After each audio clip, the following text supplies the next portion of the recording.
Good morning, I'm Michles, and welcome to this week's edition of our video blog here at Michles and Booth. I want to talk to you a little bit about motorcycles this morning and some disturbing news that's come out of the National Traffic and Highway Safety Administration. These statistics that were recently made available aren't for 2016, they're for 2015. They run about a year behind as they collect data.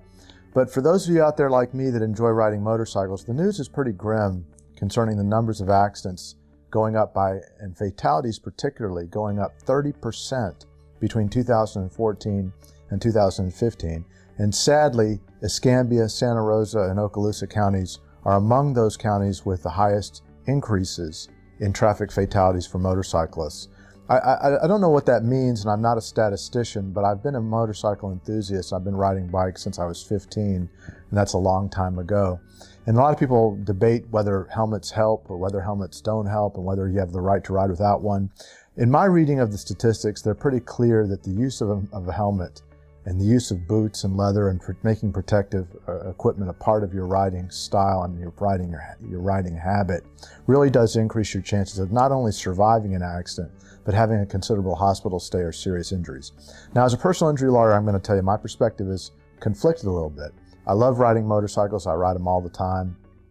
I've owned a motorcycle continuously for 40 years. But the truth is that it's a dangerous pastime. And if you don't take precautions, if you don't know how to ride well, if you don't understand your machine, if you don't prepare for the worst, you're going to become a victim. And as a personal injury lawyer, I see that every day.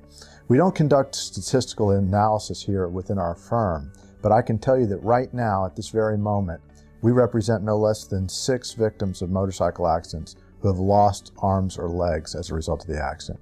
2 fatalities just within the last 12 months alone.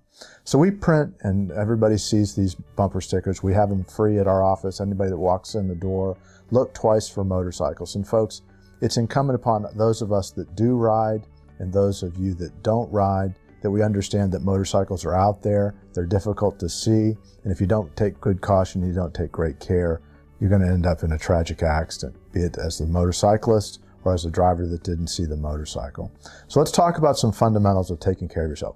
This article published in the Daily News in Fort Walton Beach points to an alarming statistic that the average motorcycle accident that results in a hospital stay, the average cost is $86,000 per person.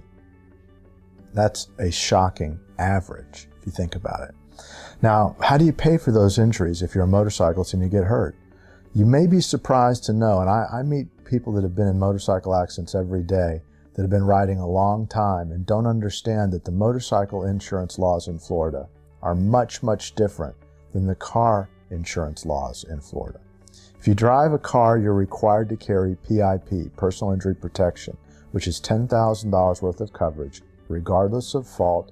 You've heard me talk about it on this program before. Hopefully you understand it, but if you don't, go back into our archives, dig it up, and have a listen.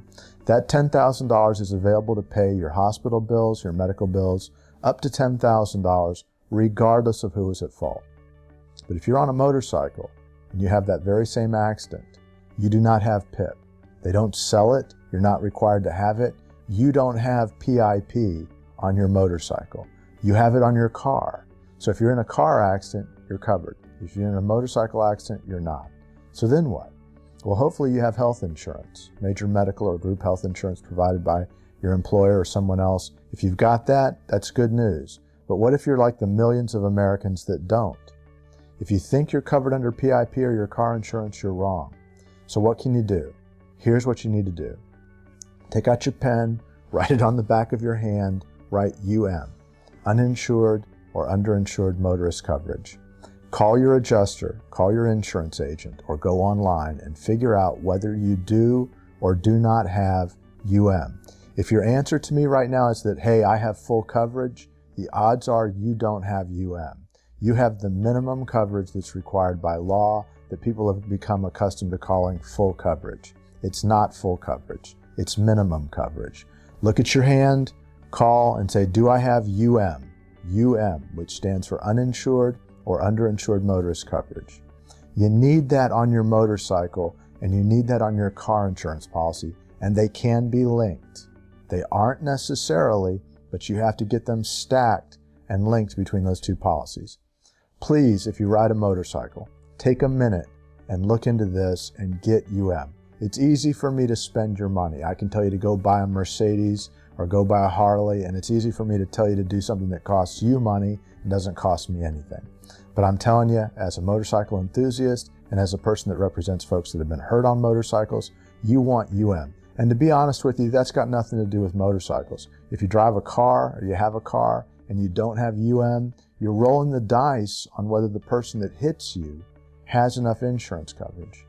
Now, in my experience as a lawyer, and I've got 30 years of doing this, there is very rarely enough insurance on the at-fault party's car to cover the kinds of injuries we're talking about in these motorcycle cases. Think about it, $86,000 average hospital stay, the average. That means the person that hit that motorcyclist has to have at least, what, $100,000 in insurance just to pay for the hospital bill? You know how few cars going by my building right now have $100,000 in bodily injury limits? Less than 5%. That means if you get hit on your motorcycle, you have less than 5% chance that the person that hits you has sufficient insurance just to pay your hospital bill. Think about that. You got a lot more compensation above that hospital bill that you need. You need wages paid. You need recovery time. You may need surgeries. You may need therapies. You've got all kinds of bills on top of that hospital bill. So dig deep if you can into your pocket. Look at the back of your hand where you wrote that UM. Call your adjuster and say, do I have UM? Which means underinsured or uninsured motorist coverage, which covers you, the biker, in the event that the person that hits you does not have sufficient insurance to compensate you. And don't think that's going to work out. It won't work out on its own. So a couple of things to take away from this. First of all, be careful. Everybody, riding a motorcycle or not, driving a car or not, be careful. Let's not hurt each other. If you do ride, ride safe. Slow down, take your time, signal, prepare yourself, wear a helmet, wear leather, wear boots, pay attention to what you're doing, signal, be a safe driver. If you're a car driver, keep an eye out for those motorcycles that are out there. But mostly, insure yourself. Take precautions financially, pay a little bit of money, get the insurance. I don't sell insurance for a living. I don't make a living off of selling insurance. Get UM. And call me if you have questions. Be safe out there. Have a great week. We'll see you next week on the Michles and Booth video blog. I'm Marcus Michles. We'll see you next time.